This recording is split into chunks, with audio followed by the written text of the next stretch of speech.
Bismillahirrahmanirrahim. Assalamualaikum warahmatullahi wabarakatuh. Selamat pagi, salam sejahtera buat kita semua. Salam sehat selalu. Anak-anakku kelas 9, alhamdulillah. Kali ini kita masih ketemu lagi dalam pembelajaran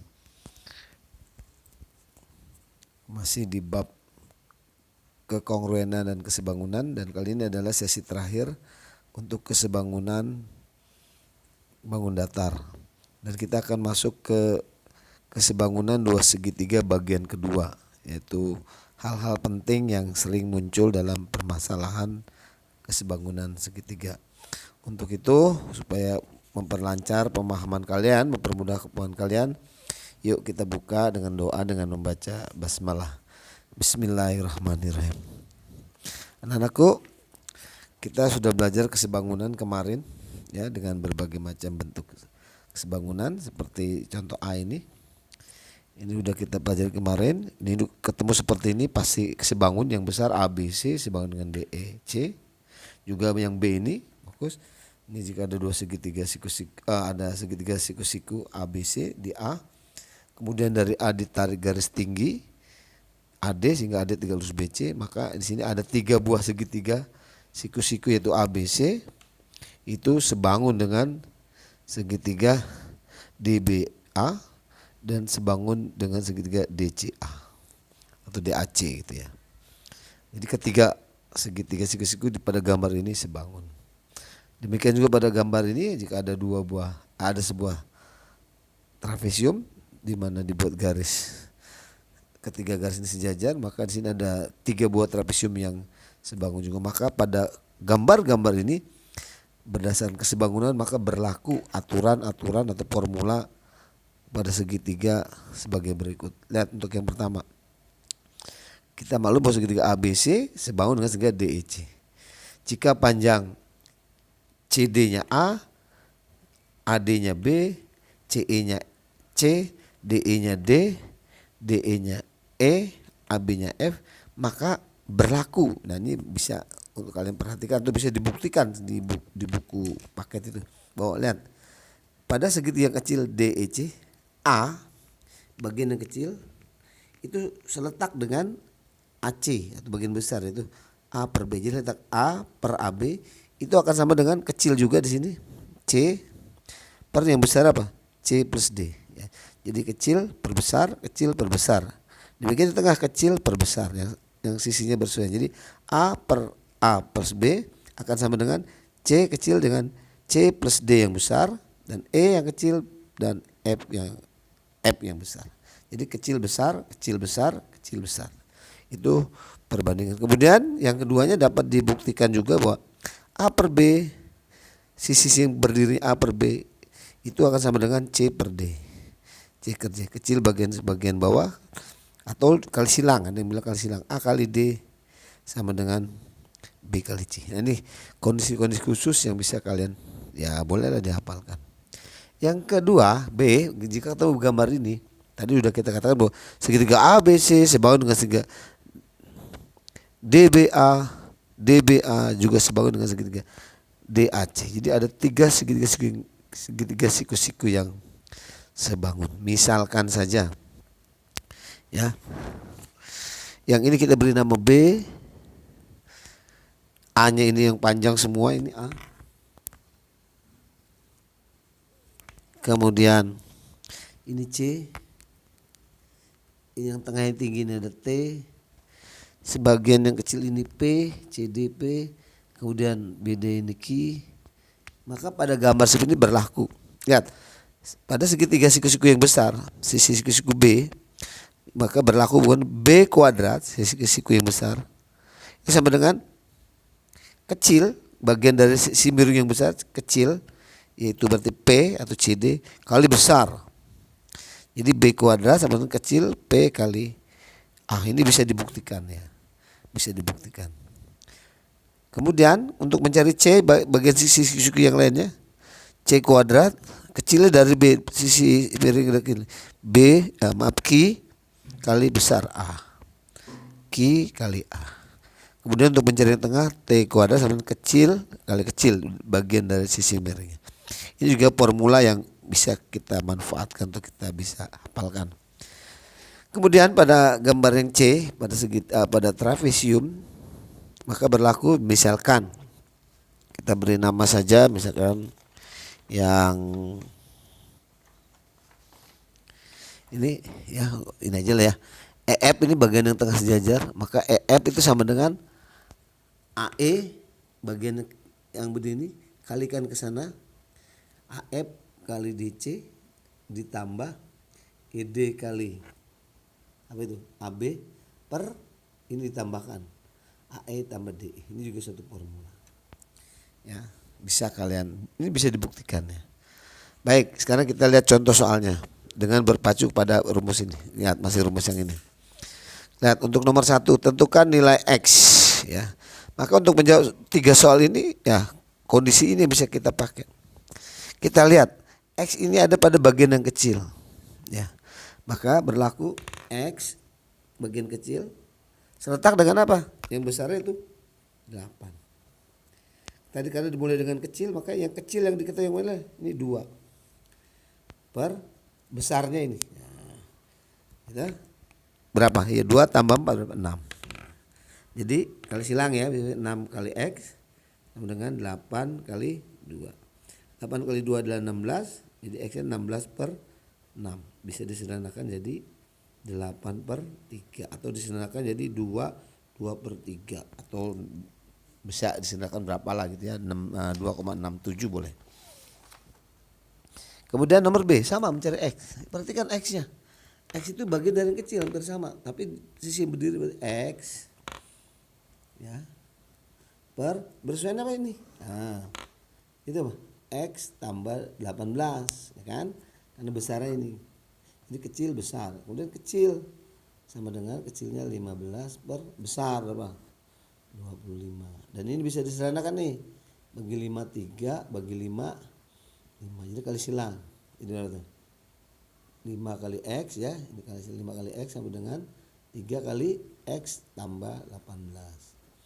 Jadi 5X sama dengan dikalikan 3 kali X 3X 3 kali 18 54, sehingga 5X sama-sama ada X dikurangi 3X dikurangi 3X habis tinggal 54. 5X diambil 3X 2X sama dengan 54. Jadi X nya 54 bagi 2 dapat 27. Jadi itu X nya 27 untuk yang B. Ya begitu. Kemudian untuk yang C lihat mana yang pas. Kayaknya lihat ke sini fokus. Kayaknya rumus yang ini nih. Karena dia yang tahu berdiri hanya dibalikan ya, berarti kali silang. Nah, lebih mudah berarti apa? 4 kali X sama dengan 6 kali 6 ya. Jadi X sama dengan 6 kali 6 36 dibagi 4. Jadi X dapat 9. Ternyata mudah ya. Oke. Jadi kondisi-kondisi ini mau nggak mau kalian bisa hafalkan ya. Oke, nanti kalau nggak jelas ulang lagi ya. Sekarang bagaimana untuk yang kedua? Nah, bentuk yang kedua. Nah ini. Ya gunakan rumus yang ini. Rumus yang ini. Nih, fokus. Rumus yang ini ya. Nah, ini. Nih, oke, atau yang ini. Kita tes. Perhatikan gambar. Tentukan panjang AB, AC dan AD tinggi. Maka berdasarkan rumus yang ini. Nih ya, maka untuk mencari AB kecil nih, AB kuadrat berarti kan ya. Jadi kecil dari sini 9 kali besar dari sini. Besar berapa ya? 9 tambah 4 berapa? 13. Jadi AB-nya akar 9 kali 13. Akar 9 yang bisa dibentuk kuadrat jadi 3 kali berapa? Akar 13. Cukup. Nah, itu saja. Ya. Selesai.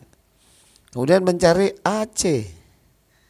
AC kuadrat si miring ini. Nah, berarti kecil dari sini. AC kuadrat sama 4 kali besar. Besarnya tadi berapa? 4 tambah 9 13. Jadi AC-nya sama dengan akar 4 kali 13. Akar 4 2. Jadi AC-nya 2 akar 13. Kalau senti ya sentimeter gitu ya. Kemudian mencari T, AD atau T biasanya.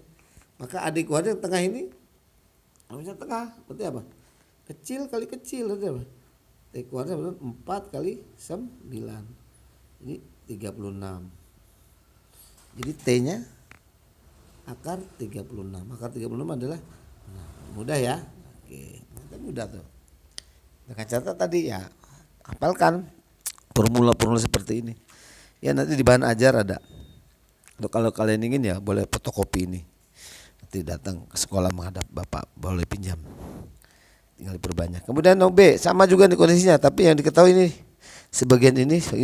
Yang tanya apa? RS ini kecil. Maka berlaku ya rumus yang ini atas berarti apa? Ya, PQ kuadrat sama dengan kecil berapa tuh? 36 kali besar. Itu apa? 36 tambah QR. Kan gitu. Ya, jadi berapa tuh? PQ-nya berapa? 42 kuadrat. 36 kali 36 berapa tuh? 36 kali 36 berapa yuk? Hitung. 36 kali 36 itu adalah nggak hafal ya? 1000 nggak salah 296. 36 kali QR berarti 36 QR. Ya. 42 kuadrat itu berapa? Ternyata 1764. Pindah ruas dikurang 1296 sama dengan 36 maaf nih. 36 QR. Jadi dikurangi berapa? Dapat 468 sama dengan 36 QR. Maaf ya kesini nggak mau, jadi QR-nya 468 dibagi 36. Dapat hasil akhirnya ternyata bagus angkanya itu loh, 13 cm. Ini QR. Selesai. Ya, cukup panjang kan. Berarti ini 13. Udah. Kemudian yang tanya berikutnya apa? PR. Ya udah berarti rumusnya deh. Rumus sama berarti siku-siku. Jadi PR kuadrat sama dengan kecil kali besar. Itu berarti 13 kecilnya, besarnya 13 tambah 36 49. Jadi PR-nya akar 13 kali 49. Akar 49 7 ya. Ini 7 akar 13. Selesai nih PR-nya. Udah ya. Coba jangan takut, nanti diulang lagi kalau nggak paham, atau nanti tanya langsung ke saya, datang atau ke Ibu Lita. Contoh terakhir kondisi ini. Nah, kondisi yang ini.